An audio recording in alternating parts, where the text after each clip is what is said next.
към Кувейт, за да ви разкажем за едно продължаващо повече от 2 десетилетия културно сътрудничество между България и арабската държава, и заслугата за това е на двама музиканти – оперната певица Анна Карадимитрова и кларинетиста Преслав Петков. С него вече имахме възможността да ви срещнем. Сега се радвам да ви представя Анна Карадимитрова, която преди броени дни се върна от Кувейт. Благодаря, че сте с нас тази вечер. Аз благодаря за поредната покана, за интереса и подкрепата. Българските музикални вечери се радват на голям интерес. Какво представихте този път? Този път поканата беше на българския посланник господин Димитър Димитров и директорката на българското училище Милена Баева, които ни поканиха да участваме двамата с Преслав в коледен новогодишен концерт на Българското неделно училище, което в арабската държава е петъчно, поради арабския календар. Почивния ден е в петък, не в неделя. И след това поздравихме нашите сънародници с музикално изпълнение на приема по случай предстоящите коледни празници. Но по-големият за мен повод на моето гостуване в Кувейт беше това, че мой ученик, завършил наскоро консерваторията в Лиц, ме покани да участвам в концерт заедно с него. Съответно, аз поканих още двама мои ученици, за да бъде по-интересно и за да представим една наистина по-разширена програма, в която да мога да представя моите кувейтски ученици, които имат определен интерес към класическата музика и които съм обучавала. Наистина, немалка част от вашия професионален път се развива именно в Кувейт. Колко години от живота ви преминаха там? Доста, 17 години. Дори нашето дете се роди в Кувейт. Доста голям период от време. Кое беше това, което ви задържа толкова време в тази държава? Първо, възможността за професионална реализация. Кувейт ни даде възможност да преподаваме, даде ни оценка на нашите възможности, предоставя ни сцена. Отначало тази сцена не съществуваше, но ние от една страна, но и други хора ни подкрепиха в това да се случват много интересни неща. Да. Кое считате за най-голямото си постижение, докато бяхте там? Сигурно някой би казал, че това са мащабните музикални продукции, които реализирахме, многобройните концерти, но не са. Аз лично считам за мое най-голямо постижение моите ученици. И моите ученици, не искам да прозвучи нескромно, но днес се замислих, че при всички положения над 1000 деца съм обучавала, и студенти, и млади хора. Значи това са хора, деца от съвсем различна култура, които са се запознали с нашата европейска култура музикална.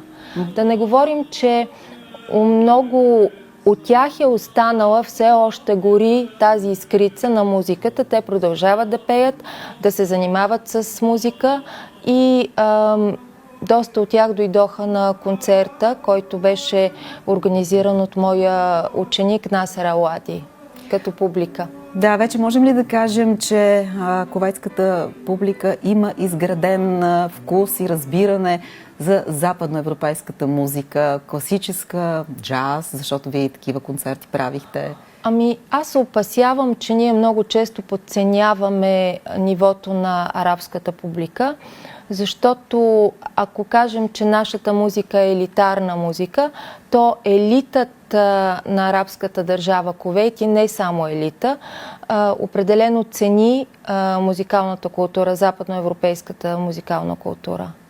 Вие самата сте оперна певица, както стана ясно. Докато бяхте там, не ви ли липсваше професионалната сцена? Ами, както вече ви казах, отначало тя много ми липсваше. Но така се получи, така успяхме да направим, че да срещнем съмишленици и да изградим нещо, което се надявам да продължи нататък. Но все пак решихте да се върнете в България. Кога стана това? Това стана по време на COVID. Причината беше лична. решихме, че за нашето дете ще бъде по-подходящо да учи в България и това беше нашето решение. Винаги знаете, това е приоритетът. Да, но въпреки това имахте редица изяви, след като се върнахте в България отново. Вие не прекъснахте топлите връзки с Кувейт. Редица концерти имахте също така. Съзнаваме какво огромно усилие се изисква, за да се организират подобен род концерти там. Разказвали сме за това и друг път. Сега обаче да кажем какво ви предстои тук, Народна сцена, какво имате като ангажименти? Народна сцена бих искала да поканя зрителите, които са от Русе. Първо на 16 януари ще имаме камерен концерт. Нашата приятелка Йоанна Иванова, пианистка, ни привлече към една кауза. Нейната кауза е за събиране на средства за църквата Успение Богородично. Моят съпруг Преслав Петков ще участва, Росен Идеалов, също така кларинетист от София ще дойде специално за събитието в зала Русе от 7 часа.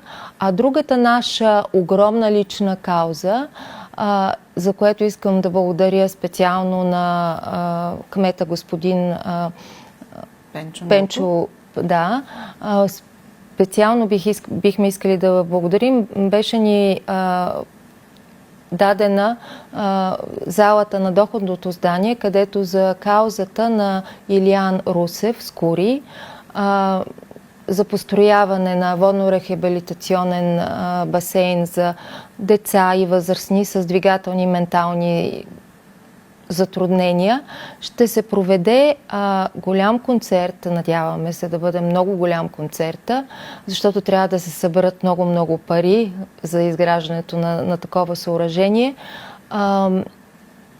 На квинтет,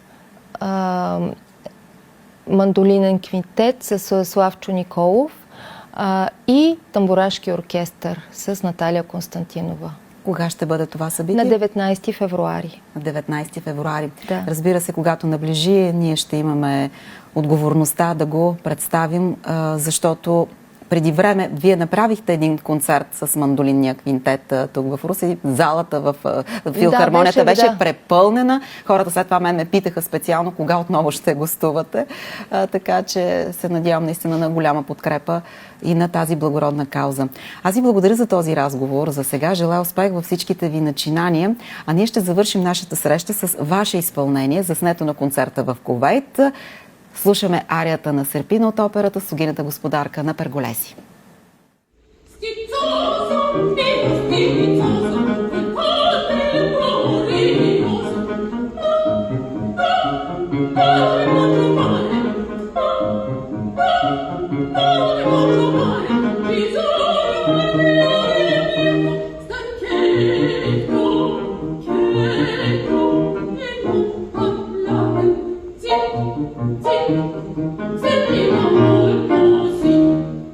you.